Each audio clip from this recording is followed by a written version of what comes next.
बहुत समय पहले की बात है। एक विशाल और समृद्ध राज्य में महाराज विवेकसेन का शासन था। राजा विवेकसेन एक न्यायप्रिय और प्रजा के हितों का ध्यान रखने वाले शासक माने जाते थे। उनके राज्य में किसी चीज की कमी नहीं थी, हर व्यक्ति सुखी था और कोई भी भूखा नहीं सोता था। फिर भी राजा के मन में एक सवाल हमेशा छाया रहता था, जिसका उत्तर उन्हें कभी नहीं मिला। राजा के मन में अक्सर एक ही सवाल उठता था, मैं राजा क्यों बना? बचपन से ही यह प्रश्न उनके मन में बैठा हुआ था। जब भी वह किसी सामान्य व्यक्ति को देखता, वह सोचता, अगर मैं भी इन्हीं की तरह पैदा हुआ हूं तो इनसे अलग क्यों हूं? यह प्रश्न धीरे धीरे उनके लिए एक जिज्ञासा से बढ़कर एक गहरा संदेह बन गया था। एक दिन उन्होंने निर्णय लिया कि अब इस प्रश्न का उत्तर उन्हें किसी भी हालत में पाना ही है। उन्होंने अपने दरबार में बड़े बड़े विद्वानों, ज्योतिषियों और धार्मिक गुरुओं को बुलवाया। जब सब दरबार में उपस्थित हुए तो राजा ने अपना प्रश्न उनके सामने रखा। जिस समय मेरा जन्म हुआ था, ठीक उसी समय मेरे राज्य में कई और लोगों का भी जन्म हुआ होगा, फिर उनमें से केवल मैं ही राजा क्यों बना? यह सुनकर दरबार में सन्नाटा छा गया। सब एक दूसरे की ओर देखने लगे। कोई भी विद्वान इस प्रश्न का उत्तर देने में सक्षम नहीं था। यह प्रश्न इतना सरल नहीं था जितना सुनने में लगता था। राजा ने बड़ी उम्मीद से सभी की ओर देखा, पर सबके चेहरों पर असमंजस के भाव स्पष्ट थे। तभी एक बूढ़ा ज्योतिषी धीरे धीरे उठा और राजा से बोला, महाराज, इस प्रश्न का उत्तर मैं नहीं दे सकता, लेकिन राज्य के बाहर स्थित घने वन में एक महात्मा रहते हैं, शायद वही आपको इस प्रश्न का उत्तर दे सकें। राजा ने तुरंत महात्मा से मिलने का निर्णय लिया। वह कुछ घोड़ों के साथ वन की ओर चल पड़ा। घना जंगल था, रास्ता कठिन और कष्टदायक था, पर राजा का मन अपने प्रश्न के उत्तर पाने के लिए उत्सुक था।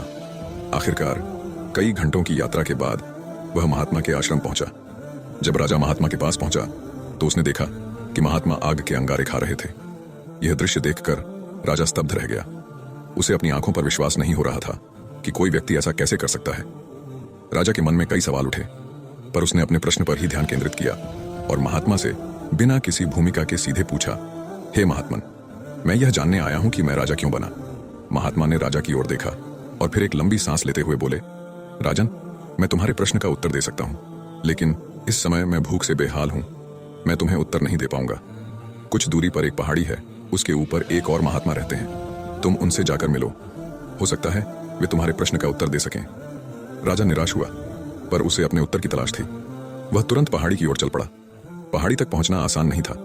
रास्ता संकीर्ण और खतरनाक था, पर राजा की जिज्ञासा ने उसे थकने नहीं दिया। जब वह पहाड़ी की चोटी पर पहुंचा तो उसने देखा कि वहां एक दूसरा महात्मा चिमटे से अपने शरीर का मांस नोच नोच कर खा रहा था।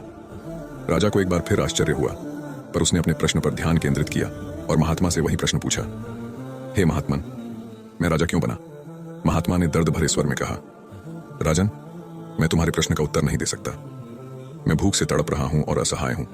इस पहाड़ी के नीचे एक गांव है, वहां एक 5 वर्ष का बालक है जो कुछ ही देर में मरने वाला है। शायद वह तुम्हारे प्रश्न का उत्तर दे सके। राजा की उत्सुकता और बढ़ गई। वह बिना समय व्यर्थ किए उस गांव की ओर चल पड़ा। गांव पहुंचकर राजा ने एक छोटी सी झोपड़ी देखी, जहां वह बालक मरने की कगार पर था। बालक की स्थिति देखकर राजा के हृदय में करुणा उमड़ आई। उसने वही प्रश्न उस बालक से किया। बालक ने राजा की ओर देखा और हल्की सी मुस्कान के साथ हंसने लगा। राजा एक मरते हुए बालक को हंसते देखकर चकित हो गया, पर वह शांति से उत्तर की प्रतीक्षा करने लगा। बालक ने धीमी आवाज में कहा, राजन, पिछले जन्म में मैं, तुम और वे दोनों महात्मा भाई थे। हम तीनों साथ भोजन कर रहे थे कि एक दिन एक भूखा साधु हमारे पास आकर भोजन मांगने लगा। सबसे बड़े भाई ने कहा, अगर मैं अपना भोजन तुम्हें दे दूंगा तो क्या मैं अंगारे खाऊंगा? साधु ने उसे तथास्तु कहा और अब वह अंगारे खा रहा है। जब साधु दूसरे भाई के पास गया तो उसने कहा, अगर मैं अपना भोजन तुम्हें दे दूंगा तो क्या मैं अपना मांस नोच कर खाऊंगा? साधु ने उसे भी तथास्तु कहा और अब वह अपना मांस नोच नोच कर खा रहा है।